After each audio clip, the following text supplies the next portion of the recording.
I'm Amy Cherry. This local news is a service of Flagler County's Toyota dealer, Beaver Toyota, here to wow ya. It was a contentious first meeting as Palm Coast City Council swore in new members, Eddie Danko and Victor Barbosa. Danko came out strongly against the city's planned cancellation of the annual Christmas tree lighting ceremony, instead opting for a virtual version. We can follow CDC guidelines. We can social distance outside, and we can wear masks like we're doing inside. He made a motion to revert back to it being an in-person event. Councilman Eddie Branquinho was vehemently against it. I think it's also irresponsible to do that.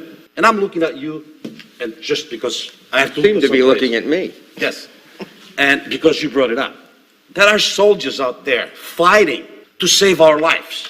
And I'll be darned if I'm going to be against saving one life myself. I mentioned in the past, all we do is about this freaking mask.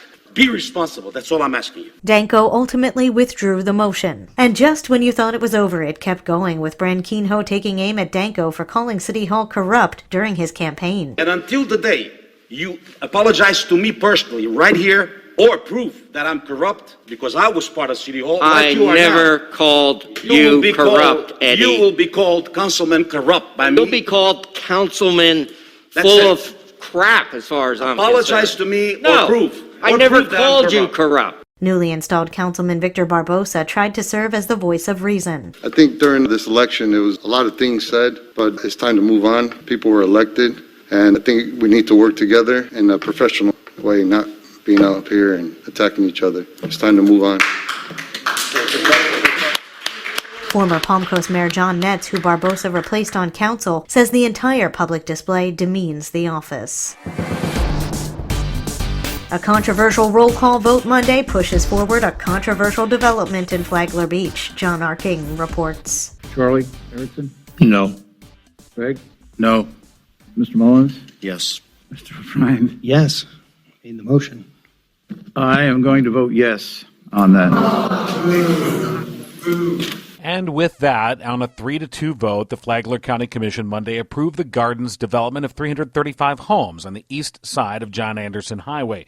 The vote ends an almost 2-year fight with regulators, elected officials, and community groups that had lined up against the plan. One of those was former Flagler County Commissioner Barbara Revels, who said the project would drive down property values. We have new construction all over Palm Coast, and I'm not complaining about it. It's a great opportunity for new home buyers, but you can buy a brand new home on a small lot in Palm Coast for $180,000. So the older homes that were gaining value, maybe a little above $2, they've all been affected by it. The prices have gone down. That is the exact same thing that's going to happen to these houses that are going to be surrounded by this development. Other than some rather technical details on the usage of future tracks, the commission did not add any other conditions on the developer. Ken Belshey of Sunbelt Land Management, Greg Blose, the president and CEO of the Palm Coast Flagler Chamber of Commerce, also spoke and said the project would be good for business. I think voting in support of this project sends an important message to builders and developers, and that message is that Flagler County is open for business. And in the end,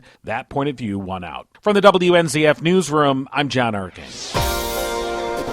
What is a lick stick? Flagler County Medical Director Dr. Stephen Bickles says they're a COVID test that we don't have here. They have them in other countries in various ways. I mean, Senegal has a $1 test, but it's an antibody test. The technology exists, it just hasn't really been given the green light. Bickles said that the tests seem to be stuck in a bureaucratic minefield in this country. He said he's not sure when we'll get the lick stick COVID test. To listen to more of what Dr. Bickle had to say, download the Flagler radio app and then go to the Free for All Friday podcast.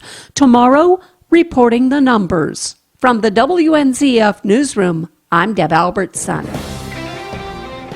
The first round of Great Kid Awards is presented in Flagler County. Karen Johnson has the story. 3 exceptional students at 3 exceptional schools have received the awards for being great kids from Flagler County Sheriff Rick Staley. Students at Indian Trails Middle School, Bunnell Elementary, and Flagler Palm Coast with the Great Kids Awards.